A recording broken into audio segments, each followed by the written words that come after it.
எல்லோருக்கும் வணக்கம். யூடியூப் சேனலுக்கு உங்களை அன்போடு வரவேற்கின்றேன்.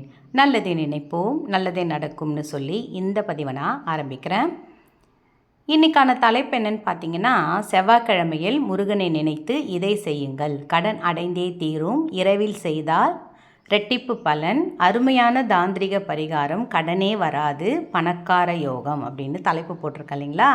அது என்னென்னு பார்க்கலாம். முடிஞ்ச அளவுக்கு நம்ம சேனலை சப்ஸ்கிரைப் பண்ணிக்கோங்க. அப்படியே லைக் பட்டனையும் கிளிக் பண்ணிங்கன்னா எல்லோருக்கும் இந்த வீடியோ சென்றடையும். செவ்வாய்க்கிழமை அப்படின்னாலே முருகனை நினச்சி முருகன் கோவிலுக்கு அடிக்கடி போயிட்டு வரவங்கள பாருங்களேன், வசதி வாய்ப்போடு தான் இருப்பாங்க. தொடர்ந்து முருகன் கோயிலுக்கு போயிட்டு வரவங்க கடன் அடைந்தே தீரும். அந்த ஓம் என்னும் பிரணவ மந்திரத்துடன் சரவண பவ என்ற வார்த்தையை உச்சரித்து கொண்டே இருங்க. நாளைக்கு செவ்வாய்க்கிழமையில் செஞ்சால் இது அதீத பலன் நம்மளுக்கு தரக்கூடியது. நம்ம வீட்லேயே சின்ன சின்ன பரிகாரங்களை இதை நம்ம செஞ்சுக்கலாம். இதை நம்ம கோவிலில் போய் செய்யணும்னு அவசியம் இல்லை. நம்ம வீட்டிலேயே இதை செஞ்சுக்கலாம். நம்ம வீட்டு ஹால்லே உட்காந்து இதை நீங்கள் செய்யுங்க. இதுக்கு நான் ஒரு மண் சட்டி மாதிரி ஒரு தட்டு மாதிரி எடுத்து வச்சுருக்கேன். அடுத்தது ஒரு வெள்ளை பேப்பர் ஒன்று எடுத்துக்கோங்க. மண்ணை முழுவதும் ஓம் சரவண பவா என்ற திருமந்திரத்தை உச்சரிச்சுக்கிட்டே இதை செய்யுங்க. நாளைக்கு செவ்வாய்க்கிழமைனா முக்கால்வாசி பேர் அசைவம் சாப்பிட மாட்டாங்க. அதனால் அசைவம் சாப்பிடாமல் இதை செஞ்சிங்கன்னா இரட்டிப்பு பலன். இப்போது அவங்க யாருக்கு நீங்கள் கடன் கொடுக்கணுமோ அவங்க பெயரை எழுதிக்கோங்க. இவங்கள்ட்ட எனக்கு கடனை அடைக்கவே முடியல, வட்டி மட்டுமே கட்டிக்கிட்டு இருக்கேன், வட்டியே கிட்டத்தட்ட எனக்கு சமீபமாக 2-3 தடவை ஒருத்தவங்க கமெண்ட்ஸ் போட்டுக்கிட்டே இருக்காங்க. என்னென்னா 7 லட்சம் கடனுக்கு 15 வருஷம் வட்டி கட்டின்னு இருக்காங்களாம். எவ்வளோ ஒரு கஷ்ட நிலைமை பாருங்களேன். அந்த 15 வருஷம் வட்டி எவ்வளோ ரூபா அவங்க கொடுத்துருப்பாங்க, எத்தனை 7 லட்சம் கடன் அடைச்சிருப்பாங்க. ஆனாலும் வட்டி மட்டுமே கட்டின்னு இருக்கம்மா, கடன் அடைய மாட்டேங்குதம்மா, எனக்காக கூட்டு பிரார்த்தனை பண்ணுங்கம்மான்னு கமெண்ட்ஸ் போடுறாங்க. எனக்கு தெரிஞ்ச அவங்களுக்கும் நான் வேண்டிக்கிறேன். ஏன்னா நானும் இதை செய்கிறேன் இல்லைங்களா. அவங்க பேர் என்னன்னு எனக்கு அதான் நம்பராக வர்றதுனால அவங்க சொன்ன அந்த கமெண்ட்ஸை உங்கள்கிட்ட சொல்லிவிட்டு நான் அவங்களையும் உச்சரிச்சுக்கிறேன். இது செய்யும் பொழுது அவங்க பெயரை எழுதிட்டு எத்தனை லட்சம் கடன்னு எழுதிட்டு கடன் அடைய வேண்டும் என்றதையும் எழுதணும் நீங்கள். அதுவும் வெள்ளை பேப்பரில் சிகப்பு பென் வச்சு எழுதும் போது நம்ம அந்த கடன் என்ற அந்த தப்பான ஒரு விஷயத்தை திருத்த போகிறோம் இல்லைங்களா. அதுக்காக சிகப்பு பென்னு பயன்படுத்திக்கோங்க. இது இரவு நேரத்தில் ஒரு 7 மணி போல் செய்யுங்க. இல்லை ராத்திரி 9 மணி கூட எல்லாரும் பிள்ளைங்கள்லாம் தூங்க போன பிற்பாடு கூட இதை செய்யலாம். ஏன்னா இதிலிருந்து ஒரு அருமையான ஒரு மனம்தான் வீசும். இந்த மனமாகப்பட்டது நம்ம வீட்டில் இருக்கிற கடனை அடைய செய்யும். அதற்காக தான் நான் இதை இரவு நேரத்தில் செய்யுங்கன்னு சொல்கிறேன். அதுக்கு மேலே 11 கிராம்பு வச்சுக்கோங்க. கிராம்பு என்பது அந்த லக்ஷ்மிகரத்தை அந்த இடத்துல உண்டு பண்ணும். எப்பவும் பணம் வந்தால் தானேங்க கடன் அடைக்க முடியும். நான் என்ன சொல்கிறேன், இந்த வேண்டுதல் வைக்க நம்ம இந்த மாதிரி விஷயங்கள் செய்ய என்ன ஆகும் பார்த்திங்கன்னா, கடனோடு சேர்ந்து இஎம்ஐ மாதிரி அடைக்கிற மாதிரி ஒரு வழி நமக்கு பிறக்க ஆரம்பிக்கும்.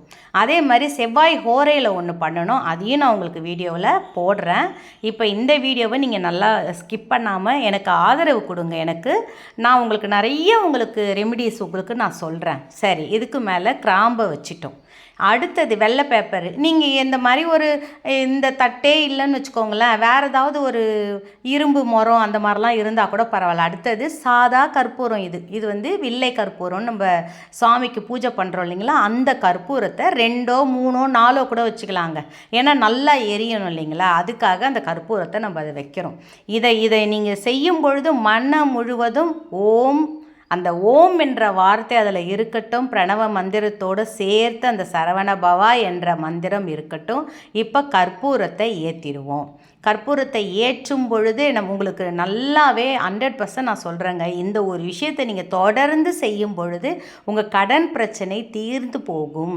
கழுத்தை நெரிக்கும் அந்த வட்டி கட்டுற அந்த பிரச்சனை நமக்கு அடைந்து போகும். அடுத்தது இன்னொரு பொருள் என்னன்னு பார்த்தீங்கன்னா வெண்கடுகு. இந்த வெண்கடுகை அந்த எரியிற தீபம், அந்த கற்பூரம் ஏற்றி கிராம்பு போட்டிருக்கோம் இல்லைங்களா, அதில் மேலே அந்த வெண்கடுகை நீங்கள் போடும் பொழுது அந்த மணமாகப்பட்டது, இந்த கிராம்பு, கற்பூரம், இந்த வெண்கடுகு, இது 3ம் சேர்ந்து அந்த இடத்துல எரியும் பொழுது சொல்கிறேன், உண்மையாக சொல்கிறேங்க, உங்களுக்கு அந்த கடன் பிரச்சனை அடையிறத கண்கூடாக நீங்கள் பார்க்கலாம். கடன் கொஞ்சம் கொஞ்சமாக தீரும். நம்ம உடனே ஒரே நாளில் இதை நான் செஞ்சுட்டா மறுநாளே கடன் அடைஞ்சிடணும். ஏதாவது ஒரு வழி பிறக்கும். ஒரு ஒரு 3 மாதம் கூட தொடர்ந்து செய்யுங்க, 6 மாதம் கூட தொடர்ந்து செய்யுங்க. இதை செய்ய செய்ய செய்ய நமக்கு உடனே எனக்கு ரிஃப்ளெக்ஷன் தெரியலம்மான்னு கவலைப்படாதீங்க. கண்டிப்பாக நம்மளுக்கு ஒரு வழி பிறக்கும்.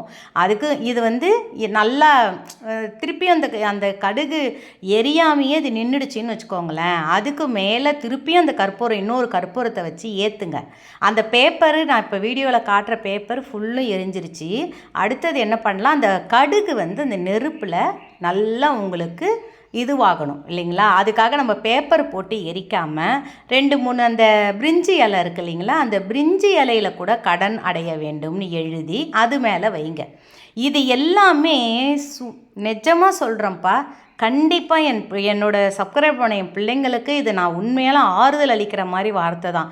கடனுக்காக எந்த ஒரு தவறான ஒரு முடிவுக்கும் போகாதீங்க, எந்த ஒரு இதுவும் செய்யாதீங்க. பொறுமையாக இருங்க, அந்த கடனை நம்ம தீர்த்திடலாம். நிச்சயமாக கடன் அடைந்தே தீரும், நல்லதே நடக்கும், வெற்றி நிச்சயம். அதுக்கப்புறம் இதை வெற்றி நிச்சயம். அதுக்கப்புறம் இதை என்ன பண்ணணும் பார்த்தீங்கன்னா, ஒரு பேப்பரில் மடித்து டஸ்ட்பினில் போட்டுடலாம். இது எரிஞ்சு முடிஞ்சதுக்கப்புறம் காலையில் எழுந்து வரும்பொழுதே உங்களுக்கு இந்த பிரிஞ்சி இலையும் சேர்ந்து எரியறதுனால நல்ல ஒரு மனம் வீசும். அந்த கற்பூரம் உள்ளே இருந்தால் கூட எடுத்து வச்சு அந்த கடுகு டப்ப டப்ப